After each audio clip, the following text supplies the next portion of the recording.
Bonjour mes chers amis, encore une fois, merci, je suis très content de vous retrouver après encore une très longue absence, alors pas sur tous les médias sociaux, mais sur cette chaîne YouTube d'ailleurs et sur ma plateforme privée que j'aurai le plaisir d'ailleurs de vous montrer tout à l'heure. Alors aujourd'hui, on va continuer avec le module Paye, puisqu'il n'y a pas un plan fixe. Alors bientôt, peut-être qu'à partir de 2021, on va commencer à s'organiser. Alors dans la semaine, on va faire par module, on prend la comptabilité, on fait la comptabilité. Dans une semaine, la deuxième semaine du mois, on fait Zescom. La troisième, on fait la paye. Quatrième, IMO, trésorerie, business intelligent, ainsi de suite. Il y a plein de modules d'ailleurs que j'aurai le plaisir de vous montrer. Alors, donc aujourd'hui, nous enfonçons encore dans le module de la paye. Je sais qu'il y a beaucoup de choses sur ce module-ci, gestion de la paye, qu'on ne peut pas montrer au bout de 3, 4, voire 5 mois, quelle que soit même la formation présente, puisque déjà il y a des spécificités. Donc, alors, il y a des demandes spécifiques. C'est pourquoi d'ailleurs pour ces demandes spécifiques, je vais vous rediriger sur ma plateforme privée pour que vous, désormais, vous demandez les formations privées. Moi et mon équipe, nous allons relayer ces demandes pour pouvoir vous faire une formation de 3, 4 ou 5 jours, voire un mois, selon la demande, bien sûr. Alors, il y a déjà des gens qui m'écrivent beaucoup sur WhatsApp, dans ma boîte privée. Ça, d'ailleurs, c'est depuis 2014. Vous savez, je suis dans cette optique non seulement de monter en compétence, mais aussi d'initiation, en fait, pour des gens qui veulent prendre en main alors ce logiciel avec l'ensemble de ces logiciels magnifiques, comptage comme IMO, la paye, trésor, business intelligent et ces nouveaux modules, ces gestions de recouvrement, CRM, ainsi de suite. Nous verrons tout ça. Alors, donc aujourd'hui, je vais un tout petit peu faire une étude rétrospective de tout ce qui a été fait, même dans les versions anciennes. Alors, ça me met très mal à l'aise de voir les anciennes vidéos. Mais c'est ça aussi l'authenticité, c'est ça aussi l'histoire pour aujourd'hui, mes amis youtubeurs, pour ceux qui aussi évoluent, ne vous hasardez pas à supprimer les anciennes versions. Ça vous permet de regarder un tout petit peu ce que vous n'avez pas fait et continuer. Et ce que j'ai en train de faire, sinon j'aurais pu peut-être comme la demande de certains de mes amis du Cameroun ailleurs, qui me demandent de reprendre toutes ces vidéos, c'est-à-dire de la création de la base comptable, GESCOM, IMO, création des articles, ainsi de suite, structurer tout ça dans les nouvelles versions. Et puis, bien voilà, c'est pas tout le monde qui a aussi alors, accès à ces toutes dernières versions, d'ailleurs avec cette version V2 de la gamme Sensei. Alors, je ferai le parallélisme je vais faire des transitions entre la V16, VI7, mais pas utiliser maintenant les anciennes versions. Pour ceux qui travaillent avec les anciennes versions, comme je l'ai dit, avec vos demandes privées, je relayerai et on pourra travailler même sur votre version, puisque aujourd'hui, la preuve est que avec la compta, la gestion pour les modules financiers, là, quand vous voulez structurer les données de base ou des informations préalables, il faut que vous partiez d'un fichier à propos de votre société. Ouais, ça c'est avec la version 15, version 16. Mais non, dans la version génération i7 déjà, à plus forte raison la gamme Sensei, c'est fichier paramètres société. Donc, ouais, c'est quelque chose comme ça. On ne parlera même pas du design. Le design, c'est autre chose. Alors, j'ai eu à faire comment créer le fichier paye. Ici, la création des salariés ne pose plus de problème à beaucoup de mes abonnés pour créer un salarié. Donc, on a montré, et c'est ça d'ailleurs les étapes pour mes amis formateurs, même si je ne le mets pas tout, mais c'est ça les étapes après avoir créé la société. Il faut alimenter, ou peut-être lors de la création, il y a eu des paramètres que certainement vous n'avez pas oublié, surtout au niveau de la plateforme où on doit classer des constantes et des rubriques. Alors là, je verrai ici le format des constantes et des rubriques. Voilà, ici.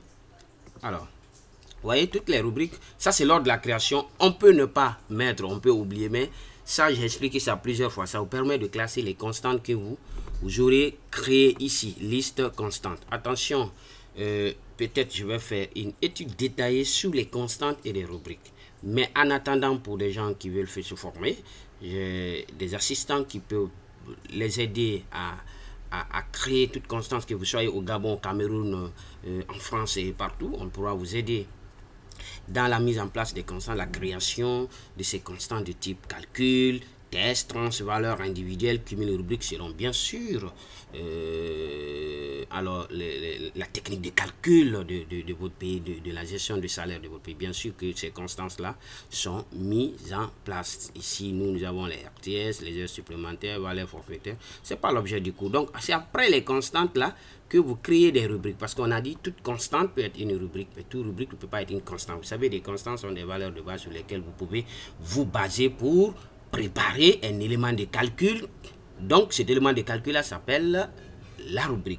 Alors dans sa définition littéraire est c'est-à-dire que l'élément constitue du bulletin, puisque la constante c'est pas elle qui va s'afficher sur les bulletins que vous allez calculer plus tard. Donc vous voyez, je suis en train de faire rapidement. Alors vous voyez déjà quand vous faites vous voyez ces bulletins, donc quand vous lancez le calcul de ces bulletins, vous pouvez éditer votre bulletin.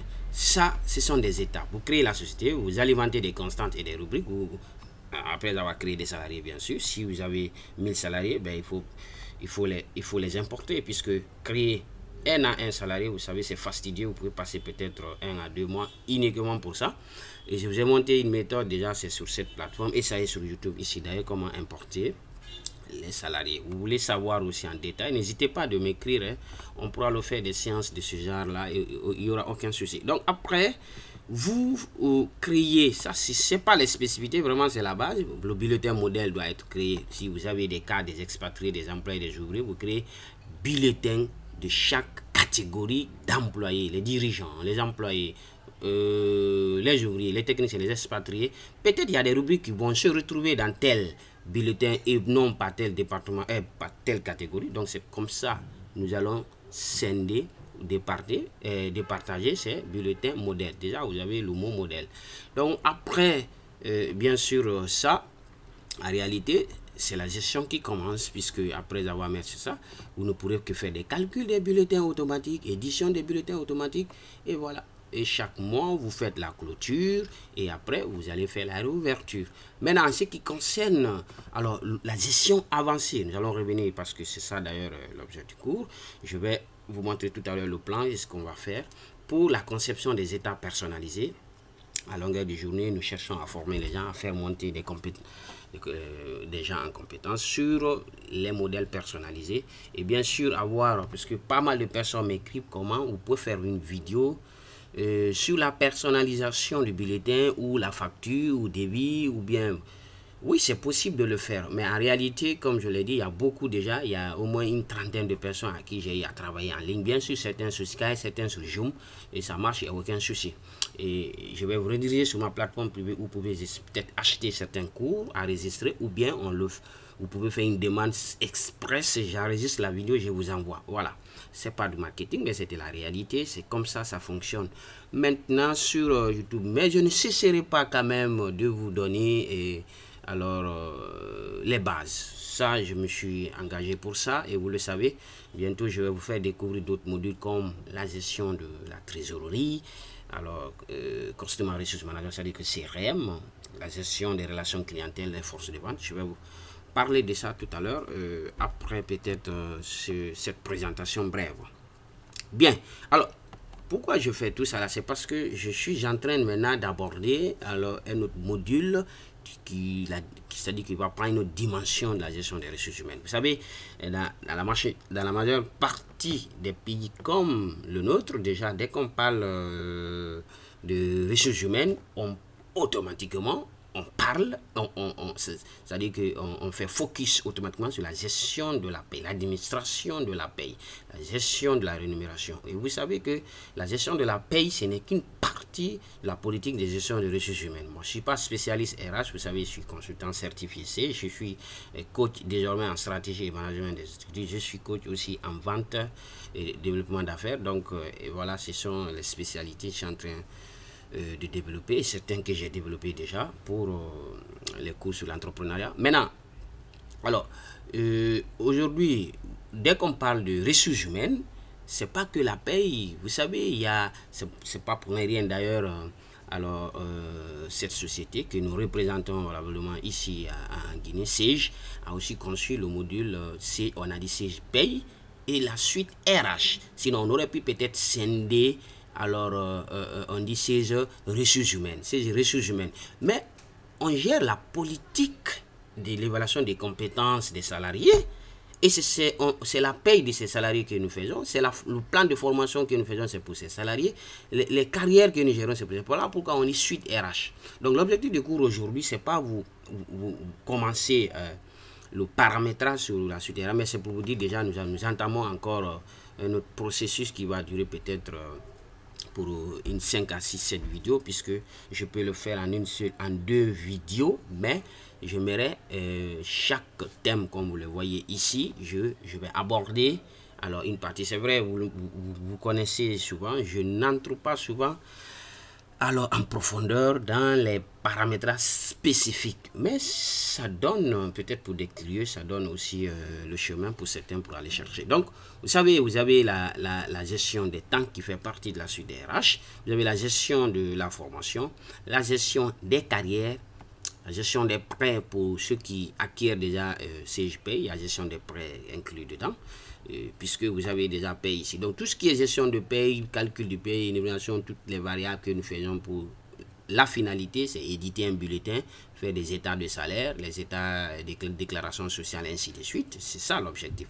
Mais la gestion de la formation, par exemple, c'est l'objectif, c'est de nous sortir un plan global de formation sur la base des besoins des salariés, après peut-être des entretiens professionnels ou individuels avec des salariés qui travaillent au sein d'une structure. La gestion des carrières, ça c'est spécifique. Nous n'allons pas, peut-être au niveau de la formation, les chiffres que nous allons utiliser, c'est le coût de la formation, le coût de chaque salarié pour chaque thème, ainsi de suite. C'est pour des on aura le temps, on va pas détailler, on aura le temps de détailler ça. Et la gestion des carrières n'a rien à voir avec la rémunération, mais c'est dessus la traçabilité, alors ou bien l'historique du salarié.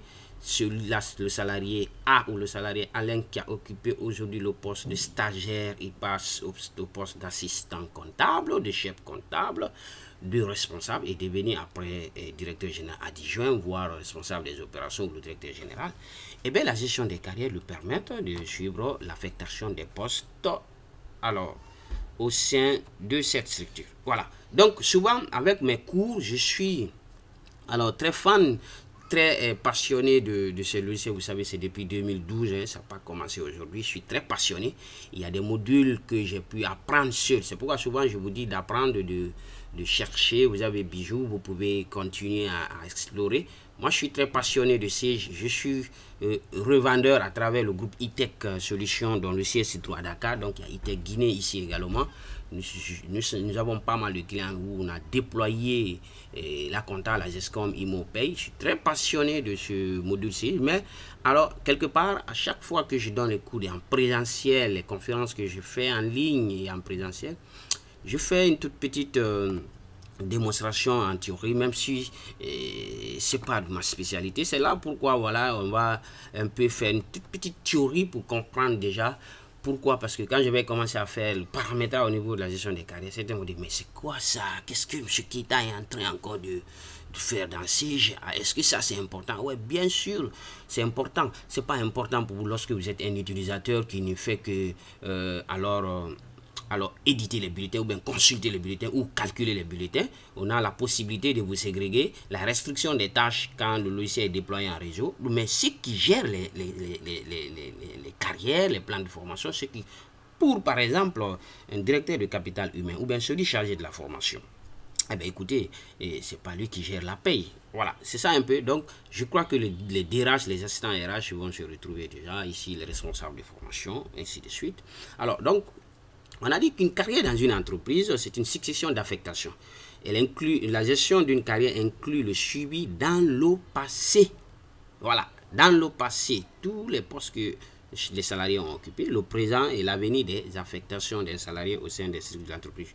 Je ne commenterai pas ça trop parce que ça prendra du temps, ce n'est pas une formation présentielle, il n'y a que des théories. Gérer les carrières, c'est prendre en compte à la fois les besoins de l'entreprise et les potentiels souhaits de chaque salarié. Vous trouverez pas mal de documents, alors de vidéos, de slides, beaucoup de théories sur la gestion des carrières. Alors, moi, ce que je vais vous dire pour mes chers peut-être formateurs ou des débutants, pour des gens qui veulent aussi explorer cette partie de la suite RH, sachez que, alors, vous savez, je reviens là, le module s'appelle SysCloud Paye et suite RH. Quand on ajoute suite RH, c'est que il y a la gestion de temps, la gestion des carrières, la gestion des formations, la GPEC également, la gestion prévisionnelle, j'y arrive, de l'évaluation des compétences des salariés. Voilà, donc vous voyez sur la fiche des produits, c'est la gestion de la paie des RH, c'est-à-dire que prend en compte la gestion de la paie, c'est-à-dire la production des bulletins de paie, ça c'est cette partie de gestion de la paie, mais aussi pour la suite RH, vous avez la gestion des formations, des carrières, des temps, des congés, des absences, ainsi de suite. Mais évidemment, les absences peuvent être gérées, même en dehors de la suite RH. La gestion des déclarations et la dématérialisation des données sociales, oui, la conformité légale et la gestion des conventions collectives. On le verra. Maintenant, il y a aussi la gestion, cette dématérialisation, la gestion, on ne va pas parler de l'intranet RH, parce que l'intranet RH, c'est ce portail web pour gérer les collaborateurs. Certaines demandes, on n'a plus. C'est ça la dématérialisation. Je ne vais pas trop entrer, puisque je crois que tout ça là, je ferai avec vous peut-être les prochains mois. Alors, pour les formations en présentiel, oui, on discute souvent le premier jour, après prise de contact, on fait savoir que le manager des ressources humaines doit pouvoir gérer la gestion des carrières et puis avec le logiciel. Voilà le plan de module souvent, donc les formations que nous organisons souvent en présentiel sur des séminaires grand public, mais attention, des formations personnalisées. On facture bien sûr certains de nos clients, bien sûr. Alors, donc la gestion, le module 1, c'est la gestion des carrières. C'est avec ça que je vais commencer. La gestion de la formation, la gestion prévisionnelle des compétences, la gestion du temps, la gestion des prêts. Alors, la gestion des prêts, c'est aussi une partie de la paye qui n'a rien. Je crois que sur cette chaîne, j'en ai fait. Et il y a un module, la conception des modules personnalisés du menu GA. Alors, autrement, c'est la gestion avancée pour concevoir les états personnalisés. Donc, la GPEC, la gestion de la formation, la gestion de compétences, tout ça, c'est faisable avec ça. Donc, j'étais en train de définir ces gestions de carrière là. Alors, donc, le plan de formation. Alors, ce qu'il faut faire d'abord, c'est sur le logiciel. C'est avec ça on va commencer. Donc, vous m'avez dit d'être pédagogue, c'est vrai. J'ai été enseignant pour ceux qui pour ceux qui me connaissent en Guinée, mais ceux qui ne me connaissent pas, c'est que à la base, il y a certains qui m'ont beaucoup reproché. Merci de m'avoir dit que je bavarde trop, je parle trop dans les vidéos, c'est normal. Parfois, je ne me rends pas compte. Très passionné, comme je l'ai dit. Parfois, de vous partager pour que vous compreniez. Donc, vous qui écoutez, vous êtes gêné. Et moi, je prends du plaisir pour vous dire, voilà, comme ça doit fonctionner. Et parfois, je ne me contrôle pas, je reprends la même chose. C'est vrai, j'ai réécouté les vidéos. Et tout ce temps-là, ce n'est pas un abandon. J'étais en train de relire vos commentaires et vos mails, ainsi de suite. Merci sincèrement de m'avoir fait ces remarques. Donc, cette fois-ci, on va faire la structuration comme vous l'avez demandé. Je vais être structuré pas à pas. Donc, le plan, c'est quoi? On va faire le paramétrage généraux des éléments de base. Nous allons paramétrer l'organigramme pour pouvoir l'éditer plus tard. On va créer les conventions. Nous allons créer les compétences au sein de les compétences que, c'est-à-dire que le salarié est censé d'avoir pour occuper tel poste. Ensuite, on crée profil de poste, parce que le profil de poste, c'est alors la description robotique du poste à pourvoir. Et l'emploi type aussi, l'emploi type que nous créons, nous avons, chaque entreprise a sa entité a des emplois types, et nous allons ensuite créer des postes d'emploi proprement dits. Donc, aujourd'hui, on ne va pas attaquer le profil de poste, puisque nous avons dit qu'il faut d'abord, préparer les éléments généraux. Donc, je vais revenir dans le module paye. Et alors, donc je suis dans la paye, quelle que soit votre société, nous sommes avec Africa Transport, notre société fictive de prestation ou d'illustration. Donc, nous pouvons activer tout comme là, quand vous restez dans le module paye, vous venez dans fichier et vous avez ces modules-là ici, tout comme on peut lancer ici gestion des carrières et le module balance automatiquement. Vous voyez, quand on balance, on n'a plus les mêmes sous-menu. Malgré ici, on a liste là-bas, liste, vous voyez, gestion. Quand nous sommes dans la paie, quand on a gestion, on a beaucoup calcul des bulletins, édition, des paiements, ainsi de suite. Ouais. Mais si on n'a que ça, créer des postes et faire les entretiens d'évaluation. Et les états aussi, vous voyez, c'est juste lié aux compétences, la recherche des postes salariés, pour comprendre les postes vacants, ainsi de suite. Donc, vous voyez, dès qu'on balance dans carrière, c'est comme si vous avez lancé un autre logiciel. Alors, le siège a bien compris ça, il a intégré ça dans le module de la paie pour dire que c'est une suite des ressources humaines. Oui. Alors, donc, les paramètres généraux, c'est quoi? Alors, j'avais dit que tout à l'heure, j'ai pris le temps de revenir au niveau des paramètres société, paramètres généraux. Donc, c'est de saisir les éléments qui sont là, ici. Alors, il faut créer des bases pour, par exemple, des compétences, les codes mémo compétences, les codes mémo compétences, par exemple, et les codes mémo profil des postes. Donc, si nous sommes au niveau de code mémo compétences, par exemple, on peut avoir les diplômes. Donc, les diplômes, ça c'est pas le profil. Le diplôme, par exemple, et les langues, c'est une compétence. Certificat, c'est une compétence, ainsi de suite. Alors, aujourd'hui, c'est pas le cours que nous allons faire, mais je suis en train juste de vous donner le plan. Donc, ce sont les paramètres généraux là qu'il faut faire. Ensuite, après ça, on va venir au niveau du profil, du code profil poste. Poste, par exemple, le domaine. Donc, on va voir le domaine, on va voir l'organigramme, ainsi de suite. C'est pour pouvoir juste structurer, sinon, après... Donc, après, on va créer les niveaux d'appréciation. Les niveaux, si c'est moyen, si par exemple, moyen satisfait, ainsi de suite, pour le niveau des langues. Et on va voir aussi l'appréciation. Confirmé, ainsi de suite, non confirmé, ainsi de suite. Alors, donc, après ça... Souvent, certains ne prennent pas le temps de le faire, mais c'est normal. Et comme on a dit qu'après ça, qu'il faut créer l'organisation. Et l'organisation là que je m'en vais vous montrer a été fait déjà dans le module P. C'est une vidéo dans laquelle j'ai déjà préparé. C'est de créer les départements de société. Pour créer un département, vous savez, avec cet onglet plus, où je vous ai montré de faire clic droit, ajouter un nouvel élément. Donc, on peut déjà ici créer avec cette version. On clique déjà d'ici. C'est très facile. Vous mettez le code département, l'intitulé département, et vous avez département administration, technique, commerciale, comptabilité, par exemple. Les services également, vente, marketing, autant de services, les unités de production, de maintenance réseau, les catégories des employés. Quand vous aurez fini, vous créez les établissements. Mais les établissements, c'est les établissements pires. Si la société a des filiales, mais sinon, par défaut, c'est le nom de la société qui s'affiche. Ensuite, ouais, c'est les étapes, hein. C'est ça, c'est les étapes que vous devez faire. Donc, après ça, on va créer les conventions collectives. Donc, convention collective, par exemple, il y a la FESABAC, une convention minière, il y a une convention pour les banques, convention pour les journalistes également. Les conventions de votre pays, là, c'est pas standard. C'est pas standard, c'est vous qui créez. Donc, après ça, nous allons créer des compétences. Des compétences que nous allons à créer, comme vous voyez tout ce que j'ai mis ici. On va créer par exemple les diplômes, les bacs, ainsi de suite. Diplôme bac, diplôme d'études supérieures, master, ainsi de suite. Ce sont les certificats. Tout ça, ce sont des compétences. Les langues, les permis. Voilà. Après les compétences, on crée les profils de poste. Le profil de poste, comme je dis, c'est... c'est descriptif robot de robotique de votre poste. Alors, à supposer, par exemple, nous voulons le poste de responsable commercial. Donc, il faut comprendre le profil de ce poste-là. Voilà. Et ici, par exemple, on peut aller voir un exemple, un profil de poste. Si, bien sûr, les diapos nous permettent. Le profil on va prendre le profil commercial, par exemple. On va voir le détail de ce profil commercial. Si ça n'affiche pas, on va retourner. C'était juste pour vous montrer, puisque j'ai fait un lien hypertexte pour aller voir le type descriptif.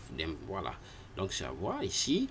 Ça, c'est le profil poste. Il faut comprendre d'abord avant, puisque dans le paramétrage, vous pouvez être confus entre profil de poste, poste et emploi type. Vous voyez? Donc, le profil de poste, par exemple, ça, c'est analyse de poste. Quelles sont les questions que vous devez vous poser d'abord pour faire un poste? Mais c'est pas, on va pas l'objectif du cours. Nous ne sommes pas en formation présentielle. Vous voyez, par exemple, le profil du poste. celui que vous voulez recruter, c'est un directeur commercial. Ses fonctions, il peut être conseiller commercial, directeur, voilà. Supposons que c'est un directeur commercial. Les missions, c'est cibler et qualifier les prospects, développer le portefeuille client, accroître les ventes, augmenter les ventes additionnelles, développer les partenaires distributeurs, fidéliser les... Donc, c'est ce que vous voulez. Maintenant, dans la création de votre poste, dans la création de votre profil de poste, dans le logiciel, c'est de tenir compte, puisque si... Par exemple, vous créez, est-ce que j'ai commercial ici, est-ce que j'ai directeur commercial? Bon, supposons que ça c'est alors le directeur commercial ici. Alors, supposons que c'est le directeur commercial. Donc, après avoir créé le directeur commercial, là, il est là, vous le laissez. Maintenant, ensuite, vous allez créer l'emploi type. Maintenant, en créant l'emploi type commercial, toutes les compétences qu'il faut vont être rattachées ici à partir de là. Les compétences requises pour le poste de commercial, les compétences, le profil de poste, vous l'attachez également ici. Donc, c'est un tout petit peu ça, puisque c'est une présentation générale que je suis en train de faire. Après ça, c'est les emplois types, et c'est ce que je viens de faire. Et après cette création, on ne pourra que créer les postes proprement dit. Donc, on va créer un poste de responsable maintenance ou consultant ou chef d'équipe commerciale. Donc, quand vous créez le poste, vous attachez, vous avez tout ça là. Vous verrez ça ici, le statut du poste, s'il est occupé, vacant ou fermé. Je crois que pour ne pas, voilà, le profil de poste, parce que quand vous créez le poste maintenant là, il faut attacher le profil, les compétences requises, mais là c'est automatique. Parce que pourquoi? Au niveau des profils de poste, il y a eu déjà des standards que vous avez dit, pour nous, le poste là, il faut ça, il faut ça, il faut ça. Donc quand vous créez le poste proprement dit, virtuel, et c'est sur cette page que vous allez faire une fiche de poste qui appartient à l'employé, établi par l'employeur pour dire voilà ce que j'aimerais que tu fasses en contrepartie de 200 euros, 300 euros, 4 millions, 2500 dirhams, le SMIC, ainsi de suite. Voilà, mes chers amis, chers utilisateurs de l'outil CGPay et probablement ou bien prochainement RH. Aujourd'hui, c'était juste une présentation de ce module, et puis puisqu'on a beaucoup de choses à faire, nous allons faire l'entretien d'évaluation. Après avoir fait ce paramétrage, nous allons prendre chaque participant et nous allons faire l'entretien d'évaluation avec lui, le responsable qui va faire l'entretien, si c'est un entretien professionnel, et qui est le responsable, qui est le collaborateur, et on va mettre les commentaires ici, les compétences qui ont été demandées par le salarié, on peut joindre tous ces attestations, ainsi de suite. Donc on a du job à faire, bien sûr. Moi j'ai fait un panorama juste sur la partie uniquement gestion des carrières. Attention, si je viens au niveau de la formation, c'est autre chose. On n'aura même pas les mêmes menus, puisque vous voyez déjà le souhait des salariés.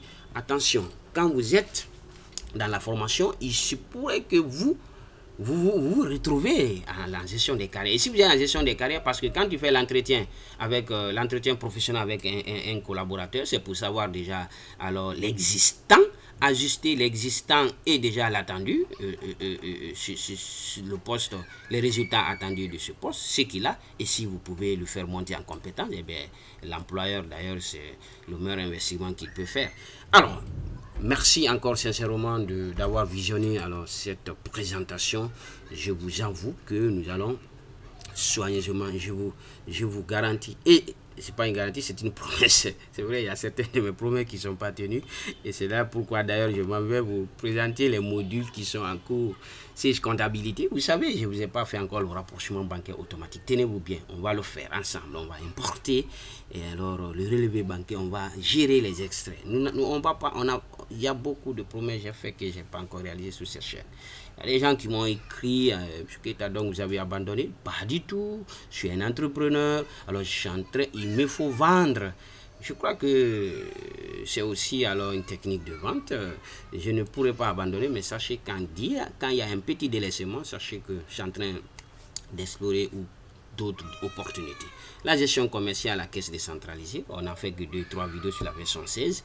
La trésorerie, nous allons le faire également, c'est déjà prêt. Les immobilisations, c'est vrai qu'il y a 2-3 vidéos, je pense, sur la version 15-16. Donc, je reviendrai sur comment fractionner les immobilisations bien sûr avec cette approche de Cisco d'arriver, l'approche par composante, la paye et research, le business intelligent. D'ailleurs, il y a un séminaire que j'ai prévu le 2 novembre pour CSBI Reporting, pour le pilotage des données, bien sûr, commercial, comptable, financier, puisque alors tous ces connecteurs peuvent être utilisés pour piloter la compta, la GESCOM, IMO, paye, ainsi de suite, et même la production, siège état financier. C'est vrai, état financier, je ne l'ai jamais fait, mais vous voyez, les états financiers, les gens utilisent, certains utilisent illico, et que d'ailleurs, j'ai aussi le privilège d'implémenter ça pour les structures qui font les états financiers dans les normes IFRS, ainsi de suite. La gestion de production, la gestion des recouvrements et notre module de siège, paye sujet RH, intranet, que j'aurais pu mettre là, la force de vente et la gestion des relations clientèle. Désolé pour alors cette erreur de frappe, la gestion des relations clientèle qui constituait le CRM. Et c'est d'ailleurs, c'est le Customer Resource Management, c'est ce CRM là. Alors, X3, ne vous attendez pas certainement maintenant à ça, puisque alors ça s'est fait en présentiel dans les structures après acquisition. Nous sommes E-Tech Solutions, groupe E-Tech Solutions, nous sommes au Gabon, en Tunisie, en Guinée, Burkina Faso, Mali. Nous représentons 6 France, alors dans beaucoup de pays de la sous-région que je viens de citer. Nous faisons aussi des formations, des montées en compétences, la certification pour des gens qui veulent vraiment la maîtrise. Donc, c'était votre frère, votre ami, votre collègue, votre coach en siège, Alain Keita. Je vous reviendrai pour bien sûr commencer à explorer ce que j'ai entamé. Allez, à bientôt mes chers amis. Merci.